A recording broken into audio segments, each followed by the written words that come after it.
This is an older Profoto monoblock. It's called a Compact 600. They made them in 600 and 300, I think also 1200, and all of those numbers mean watt seconds. So I have a couple of these Compact 600s. I've made a few YouTube videos on them. I thought I would get them consolidated into one, and also provide a little bit of thoughts. I've had this unit here for, I don't know, half a year, maybe a little bit longer, and I really like it. So the other thing I'm going to talk a little bit about is, why you might potentially buy one of these. They're old and they lack features that you can find on a new strobe today, but I'm going to try to argue that they are really a good value. And if you can live with some of the lack of automation, they're going to be great. So, hello, my name's Steve. I'm an amateur photographer. I enjoy using older professional studio equipment, the kind of stuff that would have been used in studios in major cities 20 or 15 years ago. I also use a lot of old grip. And in this photo, you can see Matthew's baby beefy light stand. That thing's old too, and both of these are used, inexpensive, and both of them hold up throughout time. So, uh, this is, I'll just kind of walk you at a high level through the entire light and then get into some more details. The first thing I would say is this thing is not the lightest light. It is everything. Profoto is made in Sweden, so all of the measurements are in metric. So it's 3 kilograms, or that's about 6.5 pounds. The length of it is 35 centimeters. The width is going to be 12 centimeters. So if you do that in inches, it's 14 inches by 4.75 inches. So you're not going to put this in the back of your pocket and carry it around. It requires mains power, so you got to plug it in, and it takes a standard type of three-prong plug. You can actually, because this was made in Sweden, they have it set up so that it can work with European power, so like 220 or U.S. power, which is 110. I'll just get it out of the way now. If you have picked one of these up and it's coming from an area that doesn't have the power setting that you have, there's actually a board in there. It's under the word Profoto. It's that green piece of plastic, and you actually pull that board out and you turn it around. You most likely never need to do that. So that's kind of a wild and different thing. But again, these would have been made in 2005, so that was maybe high tech back then. Um, the other things worth pointing out here are, if you look at this, you're not going to see any kind of switches or dials sticking out. All of those are on the back of the unit. And the reason I'm calling it out now is that they are protected on the back of the unit. So when you put this into a bag, you're not going to worry about a switch kind of sticking out and maybe getting broken, because they're actually kind of recessed, if you will, inside of the unit, which is kind of nice. I am a big fan of the stand connector. That's a ratcheting knob that allows you to move the light up or down, and almost all lights and strobes have that. Um, but it also allows you to turn the light, swivel it to the left or to the right. So once you connect the stand bracket to the baby pin, and there's a standard knob that you screw into the baby pin. You can sort of see it at the top of the baby pin here. Um, that stays secure. Then once you use the ratcheting handle, and you would expect that you can lower it or raise the head, similar to what you're seeing here, but you can actually twist it to the left or to the right. So that's surprisingly a very nice feature. So what that means to me is I can get this thing on my stand, I can get it secured on my stand, I know it's not going anyplace once it's on my stand, and then to make some fine-tune adjustments, I can do that all from the ratcheting handle. The other thing that's nice about the ratcheting handle is um, it if you're in a tight spot and you can't necessarily move it to the orientation that you like, you can actually just pull the handle out, move it, push it back in, and then crank it down. So I think a lot of strobes have that, but this is something that was professionally made, so they of course have that feature. Uh, the This is something that I enjoy too. On the front is a frosted dome, and the dome, I didn't realize this until I looked at the manual. The dome is actually frosted so that it becomes daylight balanced. And I just assumed all strobes were daylight balanced. I didn't really give it any thought, but I like the frosted dome because it protects the flash head. And um, let's see if I can find a photo of that. Sometimes when you buy a strobe, the flash head or the modeling lamp are exposed. So when you put a reflector on it, or when you put a softbox, not a big deal if it's a small one, but if you have a large one, those can be a little bit unwieldy. So having the frosted dome on there actually makes it, or any kind of dome, as just some protection so that you're not going to break or damage either of these tubes. So I am a big fan of that. And while we have the dome off, I have 6 of these older Profoto strobes that have a frosted dome on them, 6 of them. And all 6 were out of adjustment. So what I mean by that is the uh, the dome was actually not securely attached to the monoblock.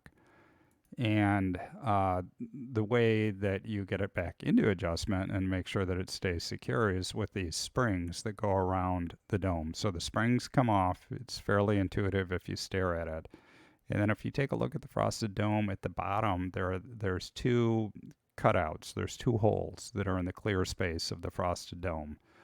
I'm just showing you one in this picture here. But what you end up doing is you end up putting a hook, which is in the spring, into one of those holes. And I've put a piece of gaff tape here so that you can kind of see where the hole is and how it lines up. And then you secure the spring. And then on the other side, you do the same thing. And once you do that, the dome stays really securely in place. That was a mystery to me for a while. Kind of just happened on it to figure it out. So, anyways, that's how that works. Um, the other thing that I enjoy about working with one of these Profoto, whether it's a new one or whether it's an older one like this or whether it's like an acute head, they're all a cylinder. And with the cylinder and with the way the modifiers work is you can actually, well, first of all, you don't have to worry about the orientation when you put it on. You're putting a collar over a cylinder. And the second thing is you can actually move that collar either backwards or forwards, and that's called a zoom feature. And originally I didn't pay that much attention to it, but what I found is that zoom is actually pretty nice. So if you think about it, if you have an umbrella in here and the way the the umbrella works is that actually there's a little hole that's at the bottom of the head. So you would put the the reflector on first, and then you can put the umbrella inside of the reflector. That hole keeps umbrellas really, really secure, um, and works quite well. But then you can actually move the reflector forwards or backwards so that you get the proper coverage in the umbrella. In other words, so you're not spilling light outside of the umbrella. I also use these a lot with scrims, pieces of diffusion fabric. And sometimes I want the light to be fairly tight. Sometimes I want it to fill the entire scrim. Sometimes, I'm able to move the light back or move the light forward in order to create that light pattern. But you can also do it by using the zoom reflector. So that is a great feature, one that I've grown to really, really like. I think I would have a hard time moving away from that feature on another strobe. Uh, let's see. The clamp, I think we've already talked about. The back here, this is the business end of it. I think I'd mentioned earlier that all of these buttons and dials are recessed inside of it. And if you start at the top and you go over on the left, there's a red button there that allows you to hear the beep every time the flash recycles. The recycle time on this is 0.3 seconds to 1.3 seconds. So not I don't know if that's fast or slow. For me, I'm able to work with that speed. I'm sure you could find newer ones that probably have faster recycle times. Certainly when they're plugged into mains power. Um, so maybe that is something you don't care about. Maybe that's something that seems a little bit slow. Uh, you know, to me, it's a-okay. There's a test button to the right. The test button is also a sync, a flash sync. And the cool thing about this is if you plug in a sync, which is a phono plug on the right, in the upper half on the right, once you plug the sync in, and I use Pocket Wizards for this, they also make compact Rs, and the R would mean that it's got Pocket Wizard built in. Those, I would say, if you're using Pocket Wizards, those might be something to look for. It's just one less thing to attach. But anyways, if you have a sync plugged in, then the flash sync turns off. So that's kind of a nice feature. There is the energy button is what it's called. Is at the top. It's full 5 stops. You can go in 1/3 stop increments. So if you think about it, at 1/1, that's 600. At a half, it's 300. At a quarter, it's 150. If you go all the way down to 1/16th, you're at like 37.5 watt seconds. So, in a standard uh, flash that you would put in a hot shoe of a camera, those are roughly 60 watt seconds. So it goes to maybe about 2/3 of the power of one of those pocket flashes, if you will. Down on the bottom, there is a light for the modeling lamp, so you can have it proportional, which means as you turn the energy button up or down, the modeling light will get brighter or darker. Or you can just set it to be always on maximum. Modeling lamps, I don't really get too crazy about. I tend not to use them, but they can be nice if your camera has autofocus and if you're having problems and you're working in a darker studio. That's one reason to think about using a modeling lamp. Another one is that, I don't think this is as big a deal, but another one is that you can actually use the modeling lamp to figure out kind of where the light is going to go before you take your flash. So I will use it to help with autofocus or manual focus.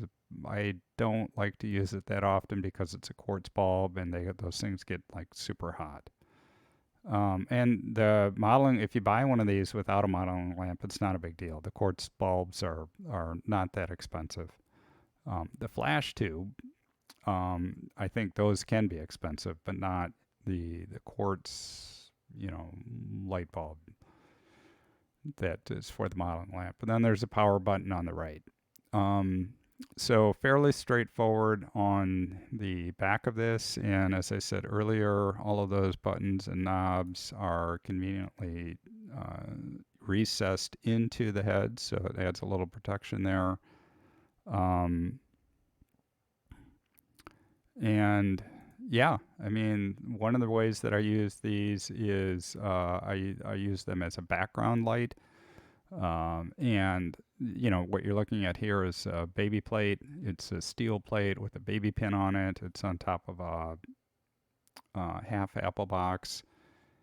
And because you can use that clamp and move the unit forwards or backwards, I'm able to adjust it so that I can center it over the pin, and that means that I don't really worry about screwing the baby plate into my apple box or a piece of lumber. I've even put it on carpeting, and it works well enough that it's not going to fall over. And by the way, if it does fall over, it's going about an inch. These things are rock solid. Nothing's going to happen to it. So that is one nice feature for me, at least, of having the ability to take the collar on or off and adjust the strobe to get it balanced. Also, you can get it balanced if you have a heavier modifier. So I have one I think it's 4x6. That thing's huge. And yeah, then I would definitely pay attention to trying to get this thing balanced out when I have that large modifier on. So those are, I guess, my thoughts on this. Like I said, $150 to $200 with the reflector. There's no battery, although you can get a battery. I have a Pulsey Buff Vagabond Mini. It's a lithium-ion battery. I paid $100 for it. That thing charges this just fine. It's not super fast, but so for 150 for the strobe, another 100 for the battery, you're in for 250, and it works great. It's just not small. There's no high-speed sync. There's no way to control the power of the strobe directly from the remote. But you have a Profoto strobe, and you have all of the quality that comes along with that in terms of the consistency of the color temperature and of the output and the build quality and so on and so forth for $150 or $200. And when you get tired of it and move on to something else, you will sell it for about the same price. These things that they don't lose that much value this far down the line. So big fan of it. Hope that helps if you're thinking about getting one. Hope that helps if you already have one and didn't know about some of these features. And if you have any questions, leave them in the comments below.